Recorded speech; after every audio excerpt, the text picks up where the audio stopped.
Anong percentage po ng winning ratio nyo?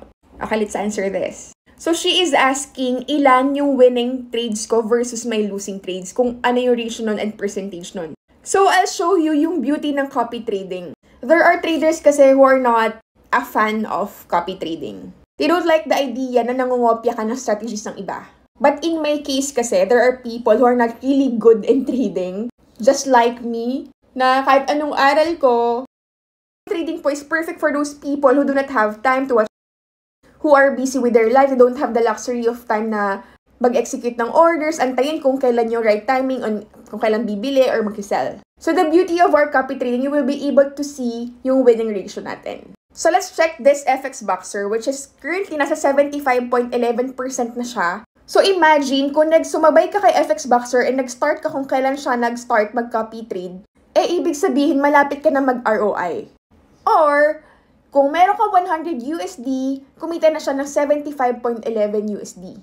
So, malapit mo nang mabalik sa'yo yung 100 USD and malapit ka nang maging risk-free. So, here you will see kung ilan yung mga naka-copy dito sa kay FX Boxer and kung magkano yung managed asset or magkano yung mga total amount ng mga naka-copy trade.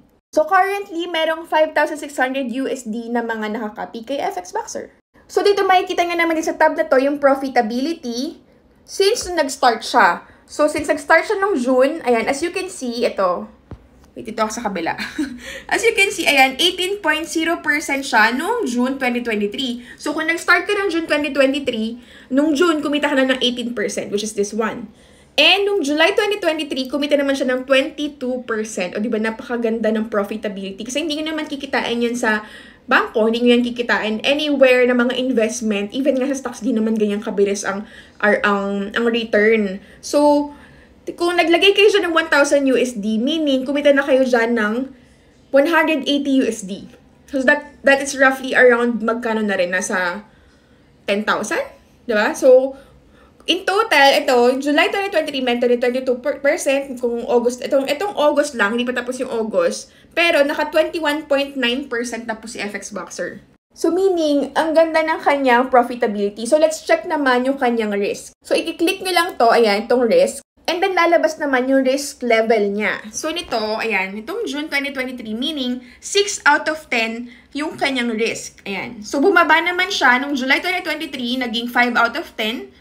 Yung August, naging 5 out of 10. So, moderate risk lang siya. From low to moderate risk lang siya. Kasi kung high risk yan, nasa around mga 7 to 10 na po yan. And dito nga naman makikita nga po yung winning ratio. So, ito po, ang trade po ni FX Boxer is Euro-USD with 183 trades. So, ang kanyang winning ratio is 80.3%. So, meaning, out of 183 trades, ayan, 80.3% po dyan ang winning trades. So, mas lamang talaga yung mga winning trades compared dun sa mga losing trades. Yes, merong losing trades, pero onti lang. Nasa around 19% lang, 19.7%.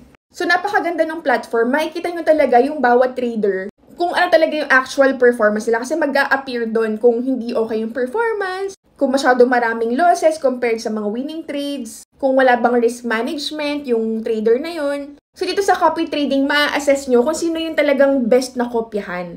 Kung mag-assess sa eskwelahan, bakit nyo kokopyahin yung laging bokya yung score? So, siyempre, dito ang kokopyahin nyo is yung mga top 1, yung mga valedictorian, yung mga talagang alam mo may ibubuga sa mga exams. Kasi yung kokopyahin nyo yung Sergeant of Arms, tsaka yung Muse, tsaka yung eskwela.